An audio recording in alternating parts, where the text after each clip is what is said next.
About 30 years ago, a book was written and it's titled The Five Love Languages. And the basic synopsis of the book is this: there are five languages of love, the way you communicate or receive love. And I'll just quickly give you the overview. They are as follows: touch, words of affirmation, quality time, acts of service, and gifts. Now, this is really helpful information to know how you either receive love or specifically someone that you love, how they receive it so that you can meet them there and you're having the same conversation, I guess is a way to say that. So let me give you an example of what I mean. If your spouse's love language is acts of service and yours is touch, you're going to think, hey, let's walk down the mall and hold hands together. And they're like, why are you doing that? That's not helping me at all. And it's actually kind of annoying. And so you don't want to make that your love language if theirs isn't touch, if theirs is acts of service and you're constantly grabbing at them. They're like, leave me alone, you know?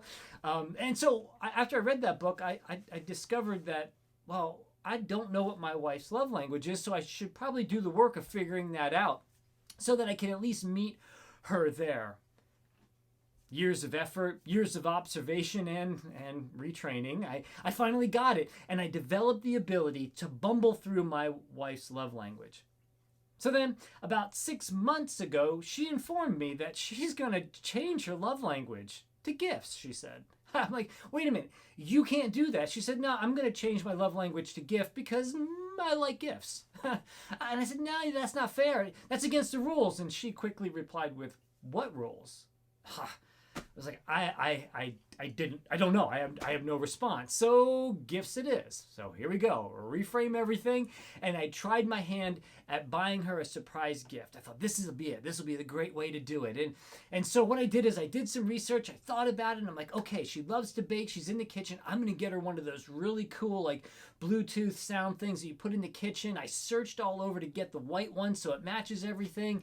And I had it shipped to the house and it comes in and I hand her the box and I give it to her and I'm beaming with pride and she says, what's this for? And I said, it's a gift. And like, your new love language.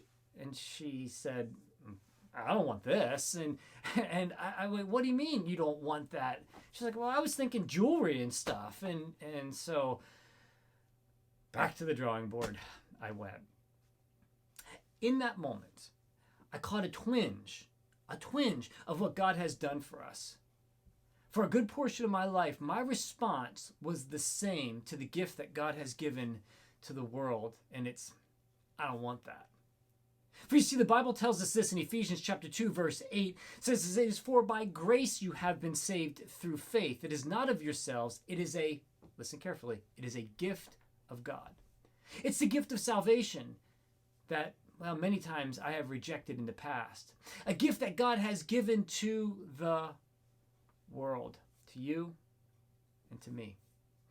In my last video, we discussed that salvation truly is a gift from God, that God gave his son for you and for me. This is the essence of John 3:16. For God so loved the world that he gave. And this gift of salvation is a gift.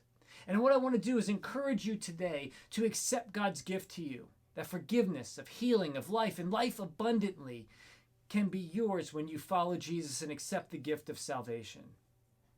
Now, you might think, and this is where I used to be many years in my life, you might think, well, that's too easy. Don't I have to be really good or something?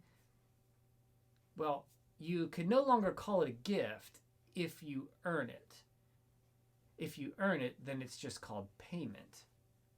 You see, you receive a gift. It is simply a gift. Somebody has given you something that you didn't earn. James says it this way. In James chapter 1, verse 17, he says, every good and perfect gift is from above, coming down from the Father in the heavenly lights, who does not change like the shifting shadows. You see, the good and perfect gift is Christ. Don't let one more day go by without accepting God's gift for you and choose to follow Jesus. It is a gift. The gift of life, the gift of salvation has been poured out for you and for me. We just have to receive it. God is reaching out to you because he loves you and he cares about you.